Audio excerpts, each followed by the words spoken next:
Aloha, this is Anna Surfing. Welcome to Beach Broadcast. Today is Tuesday, October 21st, 2025. Okay, it's going to be a short podcast. I'm just going to get right down to it.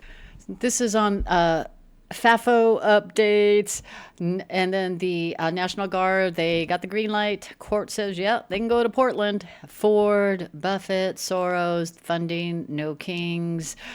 No kings and no large crowds and a lot of TDSers that had no clue what they were doing out there. So the funding. So Anna Paulina Luna, the representative congressperson, she posted the list of people, organizations funding. I'm going to call it the coup. You decide. The 294 billion no kings coup funded by the following low lifes. So these are titled here. Let me just go ahead and show this. There's Arabella, Buffett, Ford, Rockefeller, Soros, Tides. Arabella Advisors, Tides Foundation, Soros, the creepy guy, who was funded by USAID. Rockefeller, the family that enslaved the world. Ford, this surprised me. This is the Ford Foundation. It was founded by the son of Henry Ford, and then it carried on. And of course, that Henry Ford, it's the Ford Motor Company family. Okay. Buffett, either Warren or his son Howard Foundation. Either way, they're kind of all mixed together. But these billionaires, they're inciting riots against the sitting administration. So kind of gives you an idea. These are all the different partners, quote unquote partners that they have, all listed right here. And then it comes out to a total of $294 billion that was funded for the No Kings events. They didn't pick the best and the brightest at these events, but I'm sure they're just kind of warming up because looks like some bigger stuff is coming out. But so Warren Buffett, the guy who never shared any of his secrets like many of you do, you have made a great investment. You tell the world, right? You're not saying, oh no, you got to go ahead and be a part of the very expensive buying my stock Class A or Class B stock with Berkshire Hathaway and I'll share the secrets. No, you go out there and you share freely because we're beating this dirty matrix. I'm not even calling them elites. They are scum of the earth. Scum.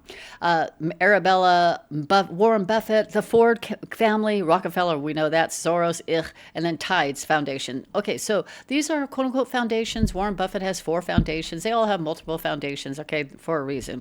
But why am I bringing this up? Excuse me, let me toggle back up.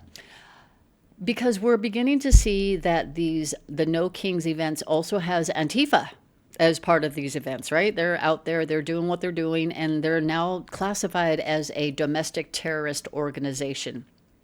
We saw a clip yesterday of a woman who couldn't even explain why she's there and why she was protesting President Trump. And she's like, well, if you were to look at any video, that's what the majority of them are saying right now. The TDSers, they really have some kind of unfortunate derangement going on. Because they're out there now saying, we're not going to get our food stamp benefits for next month, so we're going to steal food. And they're now threatening people that are purchasing food that are not on those same benefits that they're on. They're going to go ahead and do something to you. And it's like, you guys are inciting criminal activity. And if you do this and then all these TikTokers are saying the same thing and they're all angry, but they're getting they're going out there and they're saying, you guys are paying for my rent. I have 7 children. All right. There's a woman that was out there doing that. Well, apparently she's only allowed to have a family of 4 in her apartment. So she ended up getting an eviction notice and now she's crying. Now, I think they're just trying to pull heartstrings, guys. They know how to pull the emotional heartstrings because they know we are wired differently. We don't think like them, but they know how to pull the heartstrings, and they're just really not, in my opinion, they definitely need Jesus. I just look at some of these videos and I just thought, I've really checked out for the last couple of days because I can't stand seeing them. I can't stand seeing them do their stupid stuff. Okay, so President Trump, he is now going after those that are funding Antifa. Remember when he signed the executive order He also made an announcent that he is going to go he goes, I'm pleased to inform you that many USA patriots that I am designating Antifa a sick, dangerous, radical left disaster as a major terrorist organization. I will also be strongly recommending that those funding Antifa will be thoroughly investigated in accordance with the highest legal standards and practices. Thank you for your attention to this matter. Period. So what happened? These two out of 10, there were 10 charged at this event that happened in Texas. These two actually got charged with, the grand jury came back, and these two got charged with terrorist charges. First time ever they were getting charged with terrorism charges, guys. So this event just happened 3.5 months ago. Is the Trump team working at lightning speed? Yeah. Are they really going fast now? Because I'm telling you, things are starting to turn around. Okay, just for an example, giving you this idea. This is a guy that, oh gosh, this is such a horrible crime that this guy, Jacoby Tillman, he was 23. He was arrested on October 10th for allegedly ambushing and choking a jogger unconscious in Orlando, facing charges of attempted murder and sexual battery. He had a prior battery conviction. The Ninth Circuit Judge Elaine Barbour initially set a $9,500 bond on October 12th, allowing his release despite acknowledge his atrocious record, which prompted criticism from the state attorney Monique Worrell and Orange County Sheriff John Mina. So what happened this morning? The judge revoked the bond after Tillman violated conditions by posting threatening social media comments, remanding him to custody without bail pending trial. This dude is done. He is done. They remember these criminals. I don't want to show you his face here. I'm just going to scroll up. These criminals, they are so used to getting away with murder. They are used to getting a no bail. They get to go out and walk free after they just hurt, beat up, whatever they did. The horrific crimes, and now things are turning around. And I'm going to share something with you now. Where remember the two thugs that went over the Doge employee, and that he was known as Big Balls? Well, those two, that one was 19 and one was 18, Lawrence Powell and Anthony Taylor, 18, they are now charged, and it's because Jeanine Pirro, the U.S. attorney, stepped in, and because the judge who released them and said, "Oh no, you won't get charged. You can go ahead and be free." Let them pretty much go, and Jeanine says, Check this out. Today, we are announcing that Lawrence Cotton Powell, who is 19 years of age, along with Anthony Taylor, who is 18 years of age, are now charged with assaulting Levine. Cotton Powell was stomping on Levine's head, as you can see in this poster to my left. Levine was able to get up momentarily, but the crowd chased him and got him down again. They continued to attack Levine while he was on the ground, and then proceeded to rob him of his sneakers and his watch. The group then, after the robbery and assault of Ethan Levine, they walked in the direction of where another crime occurred within minutes. You have heard of this crime. Edward Korestein, a 19-year-old Doge person who was working in the administration, was walking a young woman to her car when he was approached in the 1400 block of Swan Street Northwest. Approximately 10 suspects approached him, and as they did, he pushed the young woman into the car. And he was protecting her from the group before he was then attacked by multiple suspects, who then punched him repeatedly, causing significant injuries to him. They got him on the ground, and as they were doing so, They demanded the car from the woman who was inside the car and had already locked the car. They were banging on the car. They were pulling the car door, trying to get the car open, and were telling the woman in the car to hand over the keys. And the woman was, as I said, able to lock the car door, so they were unable to gain entry. And it was fortuitous that someone from the Metropolitan Police Department was on patrol. He happened to pull onto the block, and he witnessed the suspects actually assaulting Corricine, who was on the ground lying next to the car. Juveniles fled, but within a short period of time, two 15-year-olds were arrested, and they were taken into the family court by the Attorney General's office. That is the local Attorney General's office. Now, I think what's significant about this case is the history of Lawrence Cotton Powell. I want you to follow me on this. Lawrence Cotton Powell is 19 years of age. He's now charged with robbery, first-degree robbery, for which he faces 15 years in prison. He also faces a charge of assault with intent to commit robbery and another 15 years. And robbery for Edward Corricine, 15 years. Assault with intent to commit robbery, another 15 years. And attempted carjacking, 5 years. Now, let me tell you his background.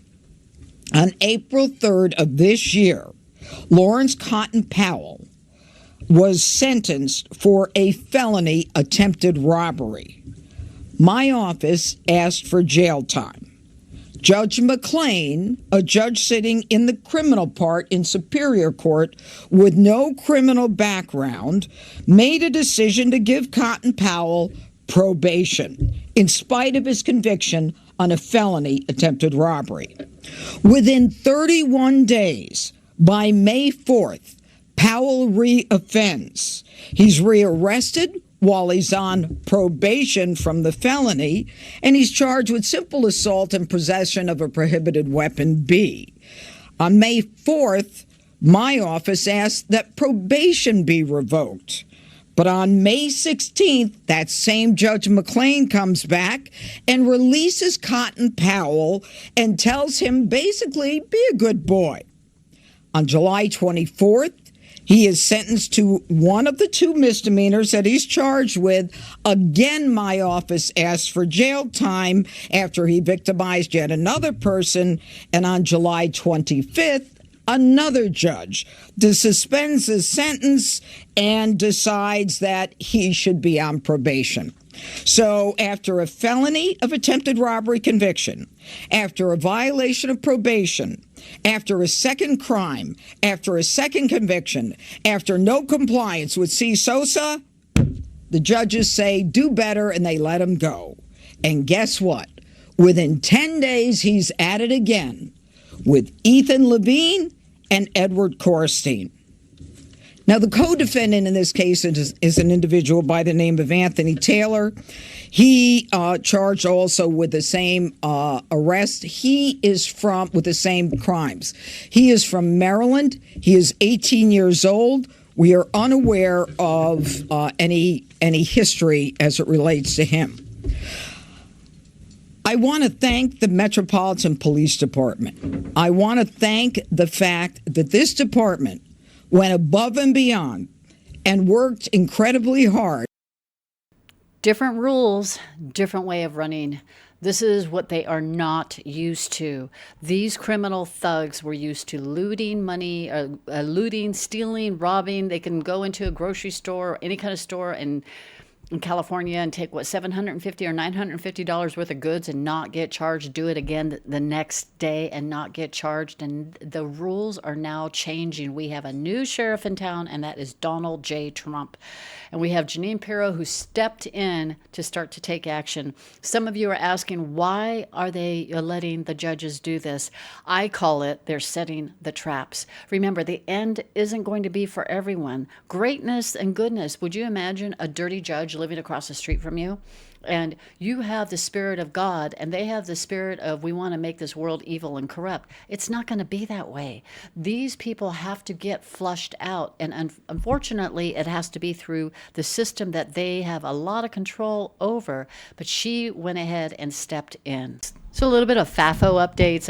Lucy Martinez, she's the Chicago teacher who mocked and reenacted the Charlie Kirk assassination, and she was at the protest on Saturday, the 18th, Saturday. Well, see what she's doing on the right video right there. See this? Okay, she ended up getting fired, guys.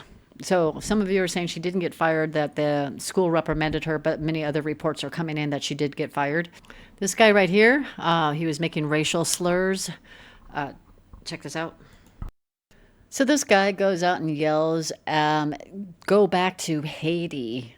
And then he sits down. He was telling Winsome Earl Sears to go back to Haiti. She's actually from Jamaica. A high-paying job, according to this post. He had a high-paying job at Lockheed Martin that he no longer has because he got fired. So the guy that flipped over the TPUSA table, he's been fired from the university. So he is the Illinois State University teaching assistant Derek Lopez, who was arrested for flipping over the table, and he's also been fired from the university. This morning, one man is in custody. Authorities say he was trying to convince people on TikTok to kill immigration enforcement agents. Investigators say Eduardo Aguilar made the threat in Spanish, posting it last week, offering $10,000 for each ICE agent killed. He's in federal custody, facing up to 5 years in prison if convicted. This TikToker who was bragging about stealing from Target gets arrested again. Oh, God, it's so hard to go through all of these. Andrew Stanton, he's the deranged leftist who called for violence against ICE and even fantasized about looting the bodies of the ICE agents. Well, he has also been arrested. Ripping down a Trump banner at a Western North Carolina business and then shooting at the owner. Take a look at your screen here. This is Benjamin Campbell. He's from Atlanta and was arrested in Cobb County, Georgia. He's being held there, waiting to be extradited back to North Carolina. Campbell faces multiple charges, including felony assault with a deadly weapon. Now, the entire encounter was caught on camera. We brought this to you weeks ago here on Fox Carolina News. You can see a man park at the business, then go across the street and tear down the Trump banner off of a sign. Now, this is from last month at the Paddle Inn Rafting Company in Swain County, North Carolina. The owner told Fox Carolina that he saw this happening live and went outside and fired his rifle twice in the air. Then, as the man drove off, video shows him raising his gun out of the sunroof of the car. See that there? Deputies say the suspect, Benjamin Campbell, is the man with the gun that you see in this video.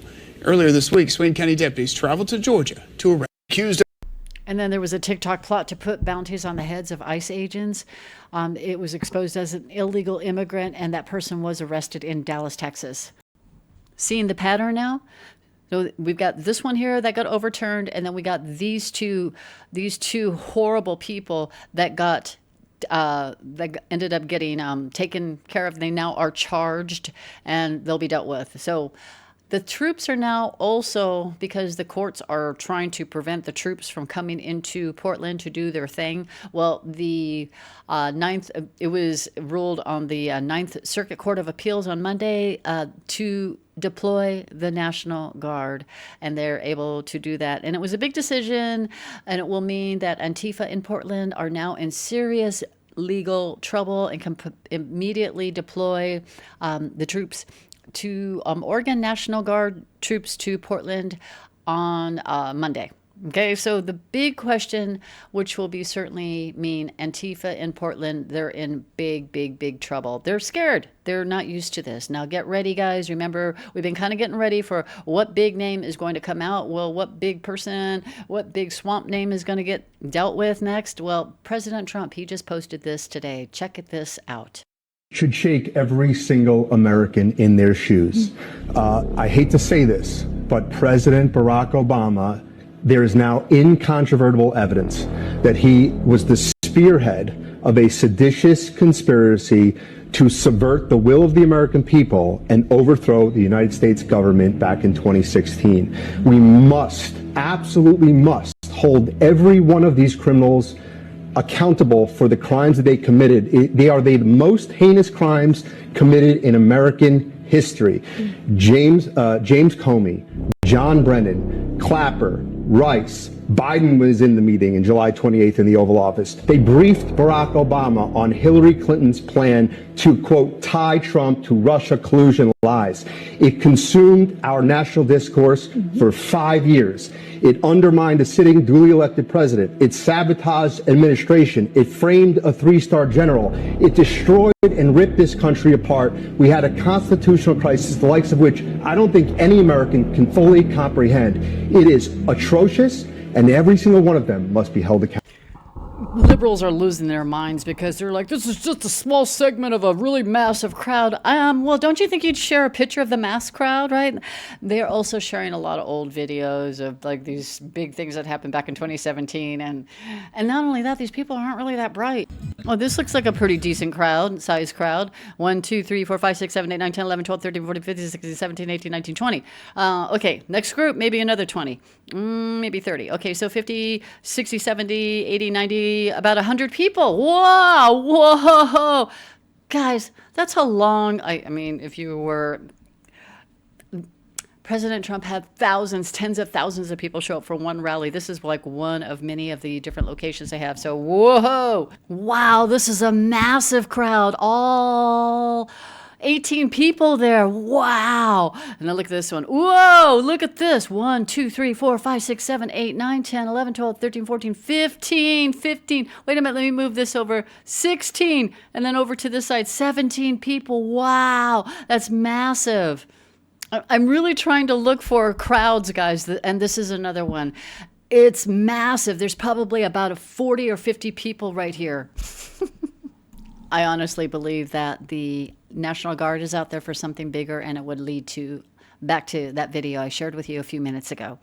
So let's get ourselves prepared. Remember, President Trump and also General Smith, they did warn us, so they are trying to give us some hints about that the next fight is coming. Trust me, it is coming. Also, one of the other things I did want to share with you and enlighten you on, we may, because we're going to be dealing with information warfare, we are out there, doing our digital warfare type of stuff, right? Well, get ready, because this particular AI who I really liked working with, well, they kind of went a little sideways today. Check this out. Look what happened. I was asking about Johnson open to subpoena Obama, and look what it did. It just typed a bunch of exclamation points. It got to this part right here, and then it just typed a bunch of exclamation points. So be prepared, because it seems like we're going to probably have another type of version of censorship, which might be the AI, and they may not be as friendly. So let's just get what we have and get your receipts and memes ready, because I have a funny feeling we're going to need them. And above all else, pray. God bless you. Have a beautiful day, afternoon, evening, and I will have a show very soon. Aloha.